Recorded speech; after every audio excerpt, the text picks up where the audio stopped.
Hello every one, jowar millet ദോശയ്ക്ക് വേണ്ടിയിട്ട് 1 cup jowar millet എടുത്തിട്ടുണ്ട്, 1 കപ്പ് പച്ചരി, 1/2 കപ്പ് ഉഴുന്നെടുത്തിട്ടുണ്ട്. 2-3 പ്രാവശ്യം നല്ലപോലെ കഴുകി നമുക്ക് ഒന്ന് കുതിർത്തിയിടാം.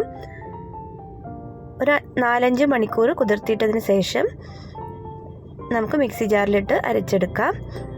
ഉപ്പിട്ട് ഇളക്കി നമ്മൾ രാത്രി മുഴുവനും ഒന്ന് ഫെർമെൻറ്റിന് വയ്ക്കുവാണ്. കണ്ടോ, നല്ലപോലെ പൊങ്ങി വന്നിട്ടുണ്ട്. ദോശക്കല്ല് ചൂടായതിനു ശേഷം നമ്മൾ സാധാ ദോശ ഉണ്ടാക്കുന്ന പോലെ തന്നെ നമുക്ക് ഉണ്ടാക്കിയെടുക്കാവുന്നതാണ്. നല്ലെണ്ണയാണ് ഞാൻ ഉപയോഗിച്ചിരിക്കുന്നത്, അതിന് നല്ല മണവുമുണ്ട്, ഹെൽത്തിയും ആണ് കേട്ടോ. പിന്നെ കണ്ടോ, നല്ല ക്രിസ്പി ആയിട്ടുള്ള ദോശ നമുക്ക് റെഡി ആയിട്ടുണ്ട്. മറിച്ചിട്ട് കൊടുക്കുവാണ്.